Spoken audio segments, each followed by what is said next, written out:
કાજોલ પધાર્યા એ વખતે અમને એમની આયુ 30 વર્ષની હતી. અમને વિવેકાનંદની પ્રતિભા એમાં દેખાતી હતી. આજે 48 વર્ષ પછી પૂર્ણ વશિષ્ઠની પ્રતિભા અમને દેખાય છે. આ 48 વર્ષથી સતત અહીં જાળવી રાખવામાં તત્વબોધ આપનાર કંઈક વ્યવસ્થિત હોય તો જ આ બધું જળવાઈ રહેતું હોય છે. અમને 48 વર્ષથી એમનામાં જોઈએ છે તો પદ, પ્રતિષ્ઠા, પ્રોપર્ટી, પરિગ્રહ, આમાંનું બીજા બધા સંતોનું તમે જોજો તો એ બધામાં એમને થોડો ઘણો રાગ હશે.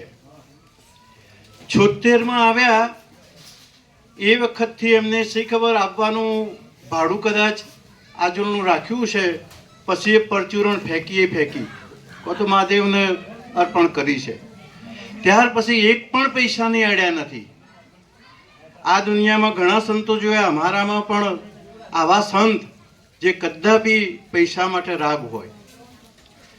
પદ, કેટલાકના મોટા પદની આશા હોય છે કે હું મહામંડલેશ્વર બની જાઉં, 1008 મહંત બની જાઉં. એમાંનું અહીં કંઈ જોવા જ મળતું નથી. અહીં તો જેવો હોય સો હોય. પ્રોપર્ટી તો બિલકુલ કોઈ કાગળ જ નથી કે ચલો હવે આટલી પ્રોપર્ટી. કેટલાકને તો મોટા આશ્રમોની પ્રોપર્ટી હોય. પ્રસિદ્ધિની કોઈ સવાલ રહેતો નથી કે ચલો વરઘોડા કાઢીએ, સામૈયા કરીએ, એમને કંઈક પત્રકાર બોલાવીને એમની વાહ કરીને છાપામાં આપીએ. આવું બધું પણ કંઈ જોવા મળતું નથી. પરિગ્રહમાં તો શી ખબર, 2 ધોતી સિવાય કંઈ જોવા મળતું નથી. તો આવા વ્યક્તિ 24 કેરેટના સોના જેવા આપણને તત્વબોધ આપતા હોય, પણ આપણામાં જો પાત્રતા ના હોય તો પછી એ તત્વબોધ ઉપર થઈને જ જતો હોય છે. એક અહંકારી શેઠ ગુરુ નાનક જોડે ગયા અને ગુરુ નાનકને કહ્યું કે ભાઈ મને તત્વબોધ આપો. ગુરુ નાનક તો સમજતા હતા કે આ ભાઈ પાત્રતા નથી, કારણ કે કેટલીક વખત સિંહણનું દૂધ હોય તો સોનાનું પાત્ર જોઈએ, બીજા પાત્રમાં એ ટકી શકે નહીં. આવો મહાન તત્વબોધ હોય તો એનું પાત્ર જોઈએ. એમને ખબર છે કે આનું હૃદયમાં કામ, ક્રોધ, લોભ, મોહ, અહંકાર, પ્રસિદ્ધિ આવું બધું પડેલું જ છે. તો એ ગમે તેટલો તત્વબોધ આપીશું તો પણ આનામાં ઉતરશે નહીં.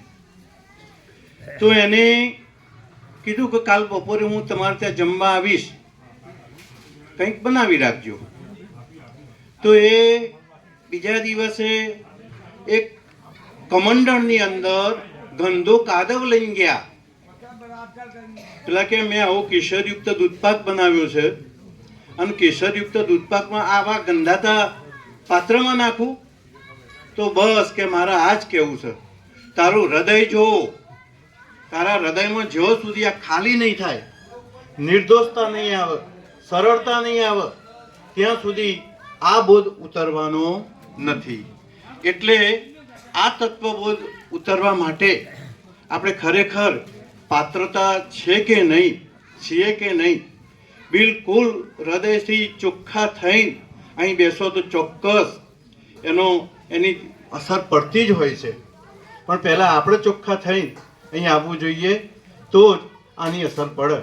અમને તો 48 વર્ષથી જાણે કોઈ ગ્રેવિટેશન બળ અહીંના અહીં જ ખેંચી લાવતું હોય. ના આવ્યા હોય તો એમને એમ થાય કે આજે આપણો આ સત્સંગ ગયો. કેસેટમાં સાંભળીએ છીએ, પણ કેસેટમાં તો અહીં જે વાઇબ્રેશન આપણને જોવા મળે છે, આ વશિષ્ઠ પ્રકાશ ભવનમાં જે વાઇબ્રેશન જોવા મળે છે, એ વાઇબ્રેશન ઘેર કેસેટમાં અનુભવાતું નથી.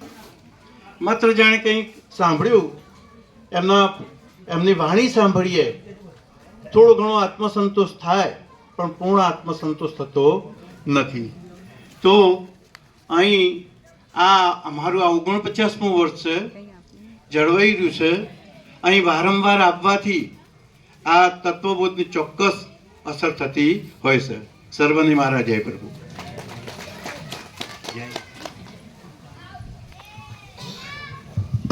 ભોળા પ્રભુ ફતેપુરા.